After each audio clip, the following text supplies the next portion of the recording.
Hey everyone, I'm Tatiana, and this is part 2 of my 4-part video training series on Amazon FBA for beginners. So today's video is all about product research. We're going to dive deep into how to find viable products to sell on Amazon. The majority of this video is going to be screen share, so I'm going to get behind my computer and I'm going to show you exactly what I do. Now, having said that, a little disclaimer here, this is just me showing you what I do. By no means am I saying this is the best way to do things or that you should do things this way. I'm just sharing with you what works for me, and I hope that it helps you. All right, welcome everyone. So we're going to start our product research on Amazon, of course, because we need to see what are people buying on Amazon? That's the whole point of doing private labeling, is we're not inventing something new. We're going and we're looking at the data. We're seeing what products already sell well on Amazon, and we are going to create similar products, but we're going to improve those products with time. And so we're not going to invent something new. So we're trying to minimize our risks. And so the first thing you have to decide is which marketplace you wish to sell on. Are you going to sell on Amazon.com in the USA? Are you going to sell in the UK, in Germany? It's up to you. You can decide. It's a personal decision. Most people will sell on Amazon in the US because it is the largest marketplace out of all of them. The runners-up are UK and Germany, so if you live in those countries, then you may wish to sell on those platforms first, just because it's easier if you already live there to get signed up. Otherwise, you may wish to sell in the US. So you choose where you want to sell, and that's where you're going to be doing your product research. So in this case, we're going to be doing the research on Amazon.com because we're going to be selling in the US. And then what you would do is you would now have to kind of find some products, so you can pick a random product and you can start to do your product research manually. And so manually is the way that people used to do it, the way that I did it when I was first starting. And I'm going to show you what that looks like. And then I'm going to present to you an alternative option where you can leverage a tool to help you do product research to make things a lot easier, to find more niche products, and to just make the product research a faster process, because it can be quite time consuming. So I'm just going to give you an example. The other day I was buying a suitcase cover. So you may start by just looking around the house at some items that you have or something that's piquing your curiosity and type it into the Amazon, and that's how you kind of start this searching. And I might choose a product here. Let's just say this item here. And my goal with this is I'm going to look for the BSR. The BSR stands for Best Sellers Rank. And I'm going to find that right here, Best Sellers Rank, so it's going to be under product information. And you're looking for the main category's bestseller rank, not the subcategories. So you can see here suitcases would be a subcategory. This is a main category. And so what I'm going to do is I'm going to use, there's a free Amazon sales estimator brought to you by Jungle Scout. I'll link that for you guys so you can check it out. And all you would do is you would input the BSR, identify the marketplace you're selling, and then also identify the category. So in this case, it would be clothing, shoes, and jewelry. And what that's going to do is it's going to help you get an idea of how many monthly sales that product does. And you're going to be able to see whether it's a high number or a low number, in this case, not very much. So it seems like this product does not sell all that well, and may not be something that would be very attractive to me. I'm looking for a product that sells quite well. So this would kind of be the manual process. And so you would go one product at a time and you would look at the BSR range and you would try and identify which products are selling well. And then it would be quite a time-consuming process. So people don't really do that these days. People use tools, and you may have heard of Jungle Scout or Helium 10. These are two of the most popular tools, and I recommend both of them. Both of them are great. They're wonderful. It's really a personal preference which one you want to use. Jungle Scout I find to be a bit more user-friendly, and Helium 10, the way that people compare it sometimes is that Helium 10 is like people who like to use Androids, and people who like to use Apple products, iPhones, would be Jungle Scout. So Jungle Scout is kind of more like the iPhone user. Helium 10 is more like the Android user. And so in this example, I'm going to share with you Jungle Scout because I like to use that one.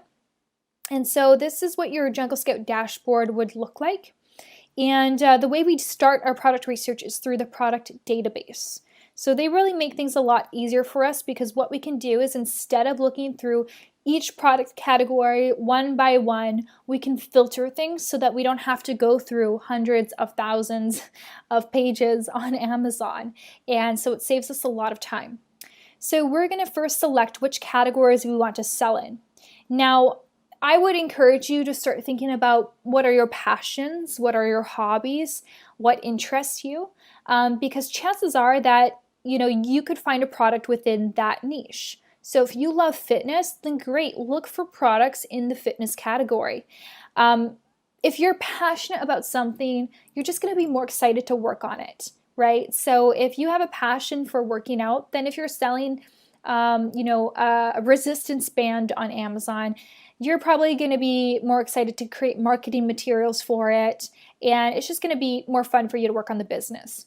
So you don't have to be passionate about the product you do move forward with. It's not a necessity. But if you have that option between choosing a product you're not so passionate about versus choosing something you sincerely have an interest in, then by all means go for the product that you have an interest in. So if you already know some categories out of all of these that would excite you, then I would say go for those categories. You're going to find a viable product within that category, because each one of these categories has hundreds of thousands of products to choose from. You're bound to find something. So I'm going to select the categories that you probably don't want to sell in. So these are the categories I would avoid. Watches, because most people who are buying watches, they want to buy specific name brands. So I would avoid that. Video games, because of course you're not making a video game here. That's not what we're doing with private labeling. Let's see here. Software. Music. Movies and TV. Kindle store.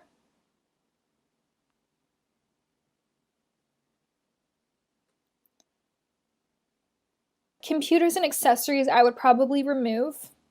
No, you could keep that in there. Obviously you're not going to be selling a computer, but maybe an accessory for a computer. Camera and photo, CDs and vinyl, books,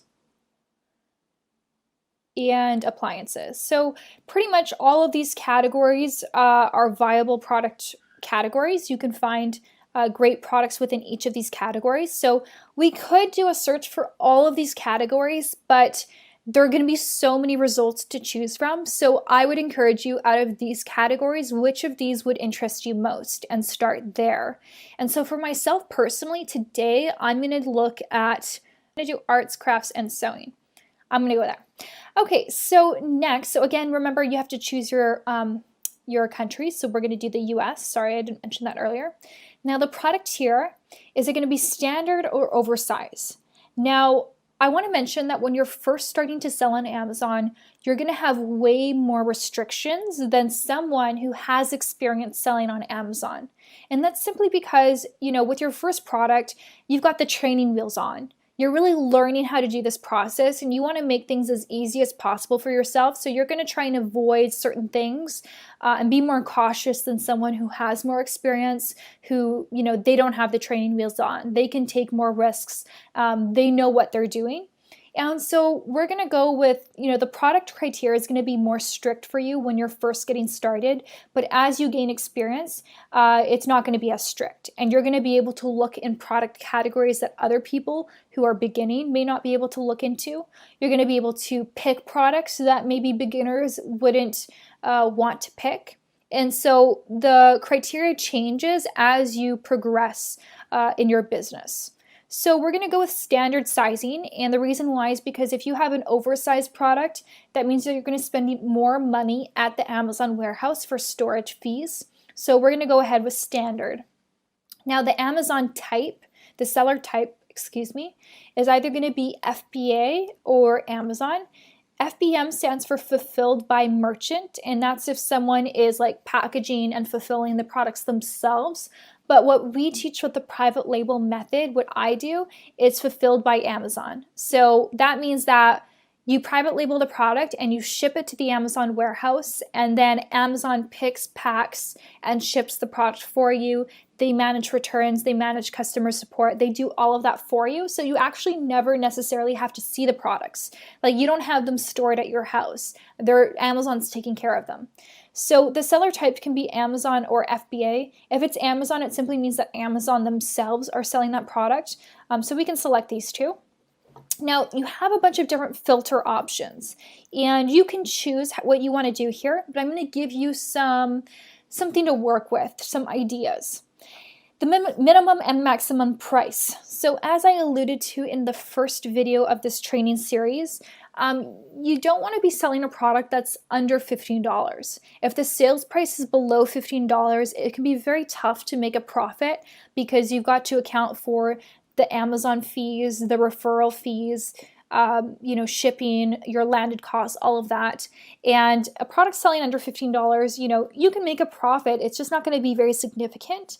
And so we prefer if you find products that are selling between $15 to $70. So I'm going to put that in here. And the reason why there's a max price of about $70 is simply because when you start to sell a product that's higher than $70, it becomes a bigger decision for someone, right? They go to Amazon oftentimes to find cheaper products, to find the best deal.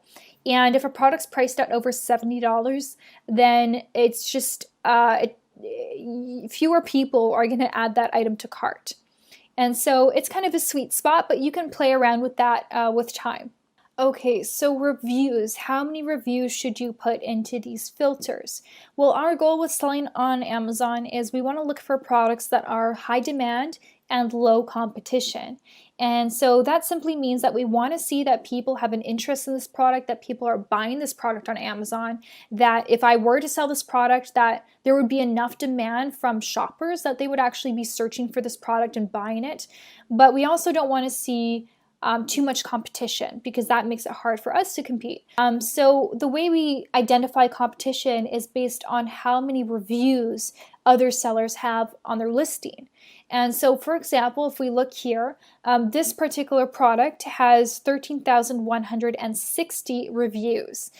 You can imagine how long it would take you to acquire that number of reviews, a very long time. And so if you were to launch the same product, a very similar product on Amazon, and you had no reviews because you're just starting, it would be very hard for you to compete with someone with 13,160 reviews. And so what I would recommend doing here is inputting a maximum number of reviews.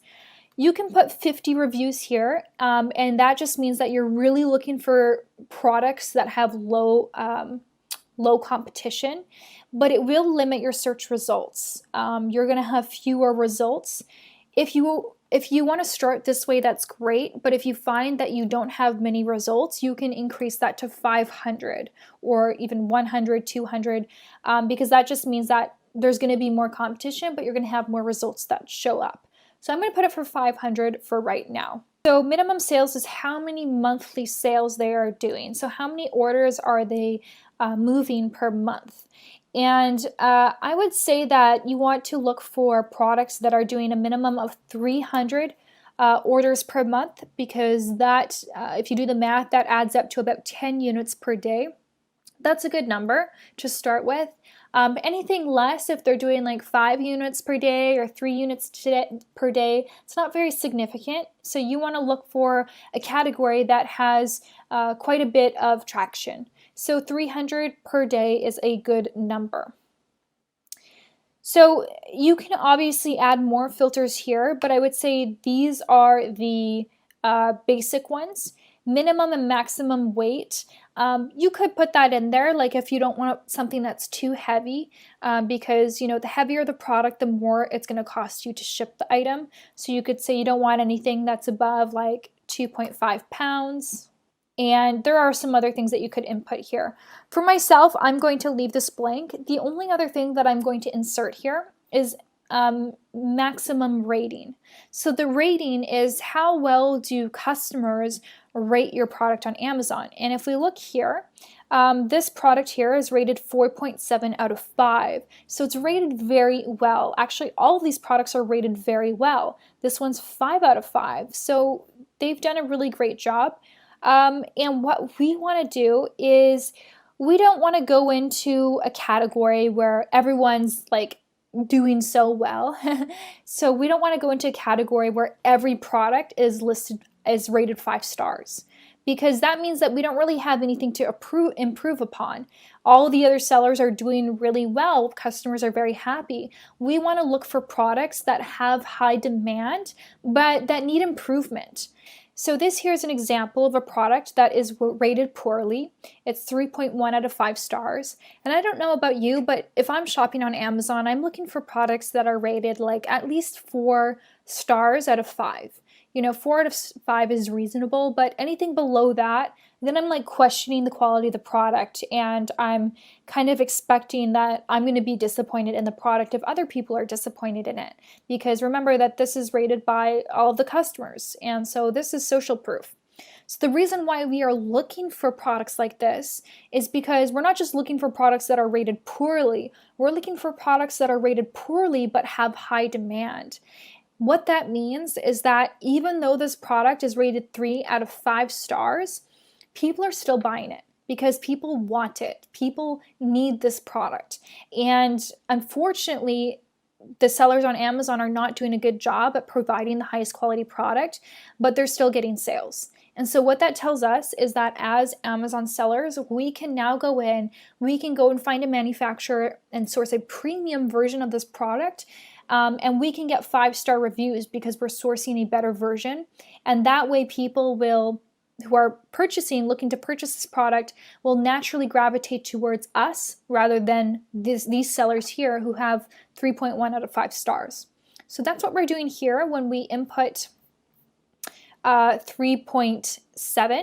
So the reason we put 3.7 because on Amazon it looks like 3.5 stars. So that's what I would input. I wouldn't put a minimum rating because even if a product has 1 star but it has a lot of demand, that's great. Fine, no problem.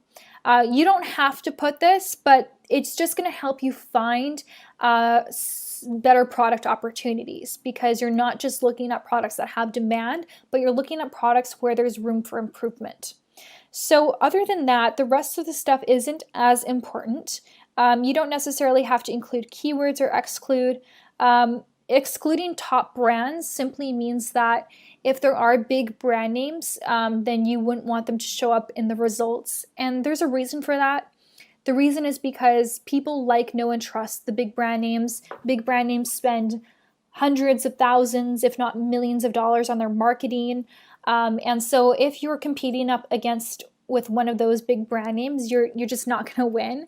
So for example, Huggies is a really big brand name for babies. And if you're selling a product very much like theirs, it's hard to compete with them.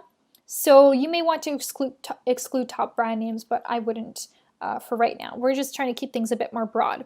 So you can go ahead and search that and using the Jungle Scout database. And so now we are seeing 80 results. So from all of this selection here, because I've used the filters, we are now seeing 80 results.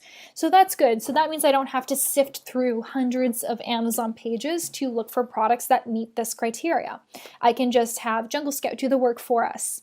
Now what I'm going to do is I'm going to go through these, and if there's anything that's piquing my attention, I'm going to put it in the spreadsheet so that I can later do further analysis on that product. This looks like some type of paint. I mean, they're doing pretty good with $39,000 a month. So yeah, I am quite interested in this. And then if you don't want to create a spreadsheet, like a separate spreadsheet, you can actually use Jungle Scout. Jungle Scout has this feature for you. Let me see where we can do that. Where you can just say here, add product to your product tracker. So let's create a new group. We'll call it, we're going to call it the arts group. So this would be like instead of using a spreadsheet, which actually I would recommend. It's just easier to keep it all in one place. Okay, so here we have some sort of portable sewing machine. That looks kind of interesting. I wonder how heavy it is though, but it is selling at a good price, $59.99. I like to see products that are selling at a higher price because that often means that there's going to be more of a profit margin for me. You can see here that they're kind of estimating the profit. So here they're saying that your profit would be around $42, which sounds pretty great. So yeah, I definitely am more interested in this product. I would like to investigate it further. So I'm just going to add it to my product tracker in the arts category. We can see here another sewing machine. Okay. So this seems to be like another kind of sewing machine, except it's a different version. It's a handheld sewing machine. And they're doing pretty well as well. You know, $14,000 a month in revenue, only 187 reviews. They're making about a $14 profit margin. Not so bad. I'm going to add that to my list as well. So a lot of different kind of sewing machines. So this is kind of piquing my curiosity about sewing machines. This is some sort of ring. Okay, interesting. I wouldn't sell a ring because there's going to be different sizes and you're not going to sell every size possible. So you would have to kind of pick one size and it can just get complex. You want to avoid picking products with variations. A variation means that like there's different colors, different sizes, different patterns.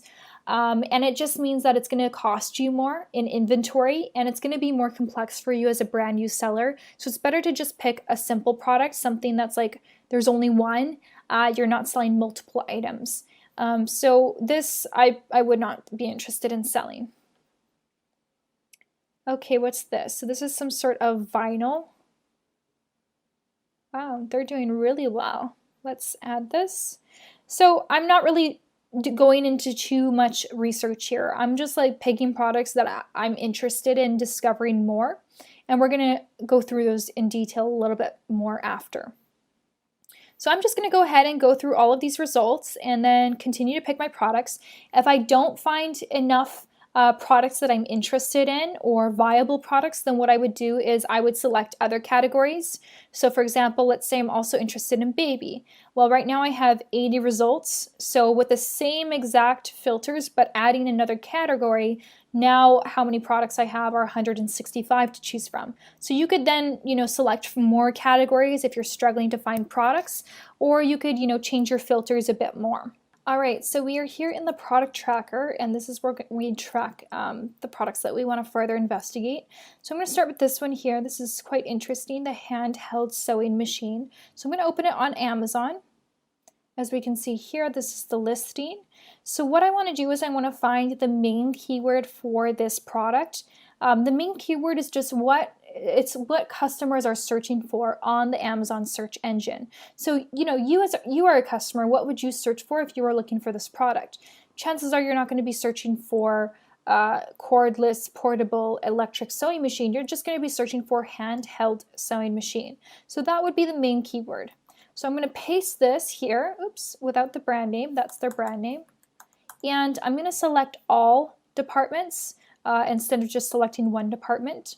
And this is going to help me further investigate the product as a category rather than the individual product. So for this, I'm going to click on the Jungle Scout Chrome extension. And it's going to pull up a lot of data. It's going to do a lot of math for me. So if you're anything like myself, I'm a bit mathematically challenged, this is super helpful. And so what I'm going to do here is I'm just going to start looking at the numbers to get a better idea of what this category offers. So monthly sales, we want to see that the numbers above 300.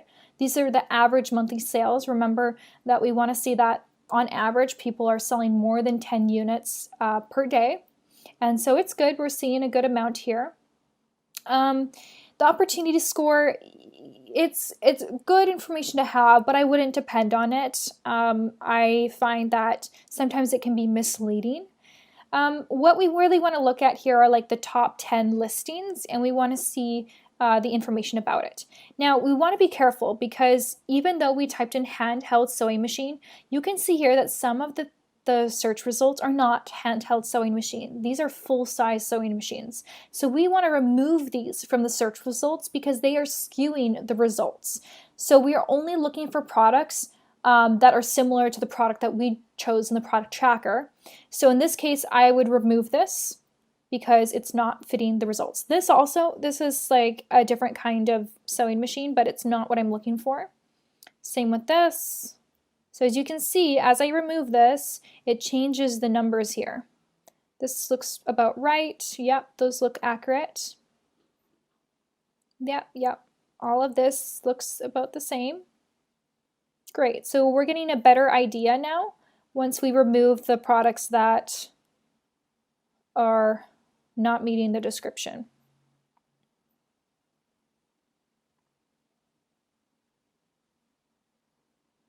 So you can see average sales are declining, so I'm seeing less and less demand for this product. All right, so the rest of these, this one too. Okay, so the rest of these are handheld sewing machines, so the data is going to be more accurate. So what we are looking for here is, first and foremost, we want to see that within the top 10 sellers, we want to see that, the top 10, there are a few listings that have under 500 reviews. If they all have like 500 plus reviews, that means there's a lot of competition. It's going to be very hard for us to compete with them. So we're looking for sellers who have fewer than 500 reviews but are still doing well. So in this case, we can see here that this one's got 236 and they're doing roughly $54,000 per month in revenue. 106 doing 14,000, 46 doing 14,000. So we are seeing that there are some here that have quite a large number of reviews, but we're also seeing some that have way fewer. And so this is looking more promising, right? 97 reviews and they're doing $18,000 a month. So in fact, they're doing better than this listing here who has 1,500 reviews doing around $14,000 a month. So we're looking to make sure that there's no monopoly. Sometimes we can see that there is one listing that gets almost all of the sales. So this listing is the main competitor, and most people who buy this product buy from this seller. And so if you see that, that's something to be aware of, because then they may be, they're taking up all the market share. They are, it's going to be very hard for you to compete with that. So we don't want to see a monopoly here.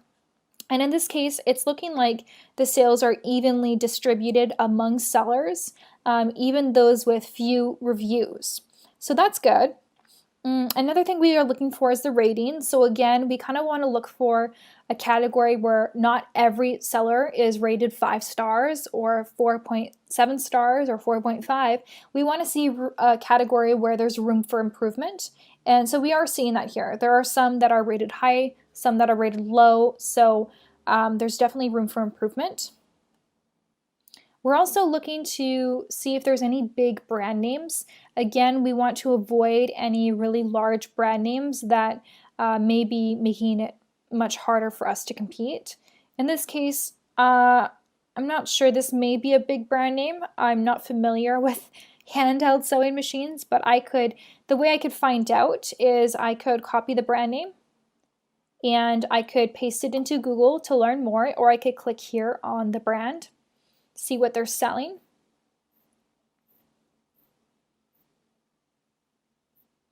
And in this case, I'm going to actually paste it into Google.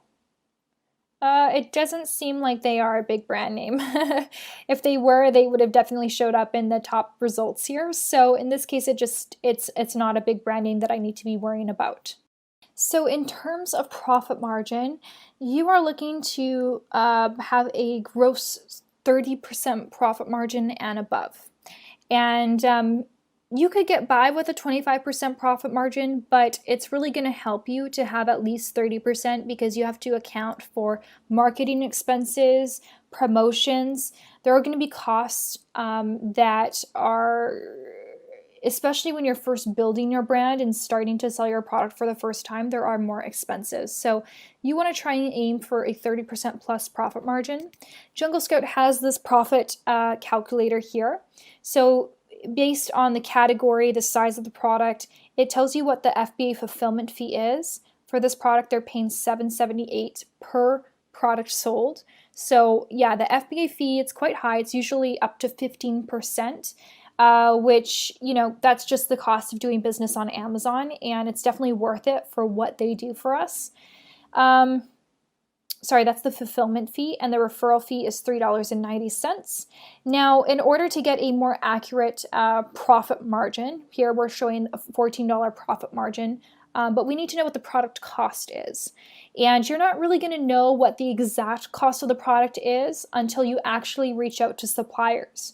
So if you are now narrowing down your list, so by now you should have like at least 20 products, 15 to 20 products on your product list. And then you got to narrow that product list down.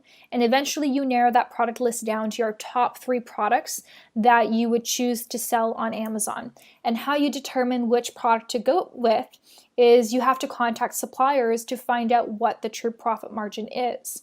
And so the way that you do that is you can use a website such as Alibaba.com, and you can type in the main keyword in that website. And we are going to be looking for products that are very similar, that look very similar to the product that we wish to sell. So aesthetically, we're looking for a product that looks like that handheld sewing machine. So this could maybe pass, maybe this one. We're trying to get as close as possible to this, which, let me click on it.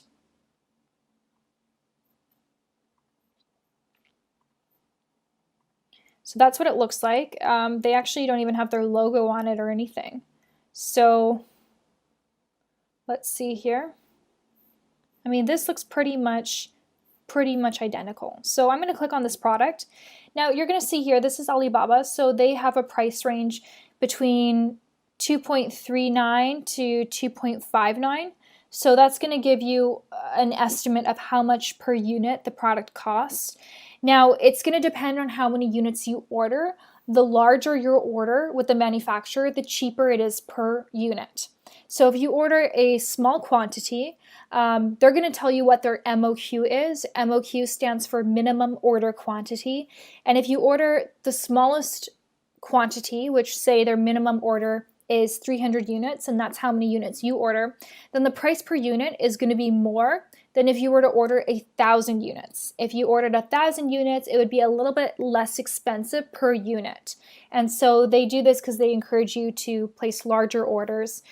So you can get kind of a bit of an estimate here. For now, you can plug this information into the Jungle Scout profit margin calculator, but you can just simply contact the supplier and ask them what their minimum order is, ask them how much it will cost, and ask them like, hey, can I put my brand name on this product? Can I customize this product? So we're going to get into that in a second. So you can put in the product cost here, even if you're just estimating for now, just to kind of help you narrow down that product list. And then you can calculate.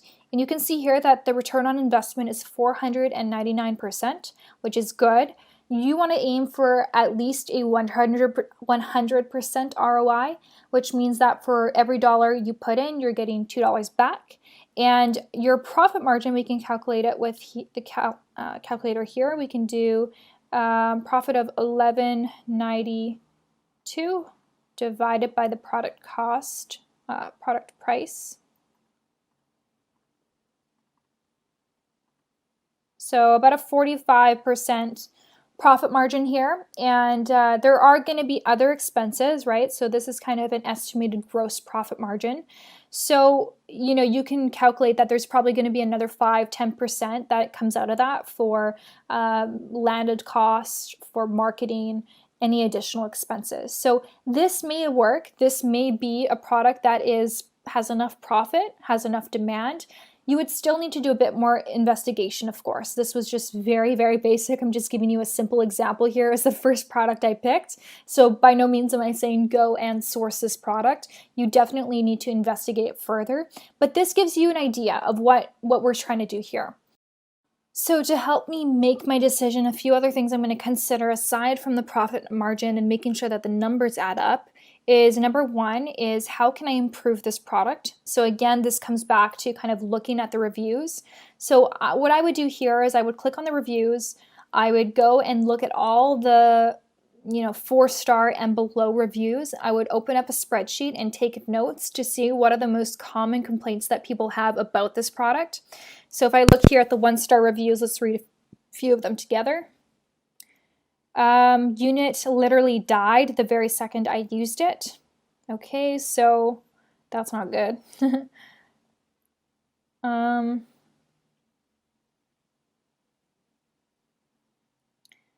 Okay, so just really low quality.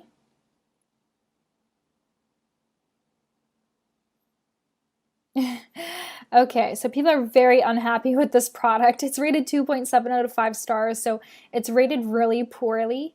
So we could definitely make some improvements. Now, the way that we do this, so once I have read the feedback from existing customers, what I'm going to do is I'm going to take some notes and I'm going to contact suppliers on Alibaba. And I'm going to let them know, hey, like this is the feedback from customers. I want to make these improvements to the product. Can you do that? And you don't want to make too many improvements. You want to identify what are the most important things that I could do to really improve the quality of this product. For this product, like obviously quality is an issue, so naturally you're going to be looking for a supplier that is higher quality, so it may cost you more per unit to find that supplier. You contact the supplier and you ask them, can you make these modifications? And if so, how much is it going to cost me to do that? Because remember that they're not just going to do it for free, they're going to charge you for it. So usually it's not going to cost much. It's going to be maybe a few pennies, maybe a couple dollars. It really depends on what the modifications are. But your goal is to do maybe 1 or 2 things that can make a significant impact and create for it an overall better customer experience. So that when people buy this product, they are willing and happy to leave you a 5-star review because you delivered. You promised a product and you delivered on that promise. And so that's what our goal is. So if you find that a product, there's not much that you can do to improve it, or you lack ideas, maybe the suppliers are unable to improve it, or it would cost you too much to make those modifications, then that's something that I would consider. Maybe that's not a good fit for you. Maybe there's another product that you could pick that may be a better option. So to reiterate the 5 most important elements of helping you find a product, number 1 is looking for a product that has high demand, low competition. So we are looking for products that people want to buy on Amazon, but we don't want to look for products that have too much competition, meaning too many reviews, which just makes it so much hard for us to compete with them. We're looking for products that have, about a 30% profit margin or higher. You can get away with 25%, but I would definitely aim for 30%. We are looking for products between $15 to $70 in price range. We are looking for products that can be improved, products that there's room for improvement so that when we sell the same item on Amazon, we can differentiate ourselves and we can give the customer the best experience possible, which means for us better reviews and really being able to build a good brand. And finally, we want to be looking for private label potential. Is this a product that I can private label or is it not? And other products, it's very simple to find a manufacturer who already produces this product. You simply slap your brand name on it and you're good to go. Other products, you may have a much harder time finding manufacturers. Some products, they are patented, which you do have to be aware of. So you have to kind of make sure, do some patent research. I hope this video has been really helpful for you guys. If you have questions about product research, Jungle Scout, please feel free to ask me in the comment section below. Otherwise, I will see you in the next video. Bye-bye.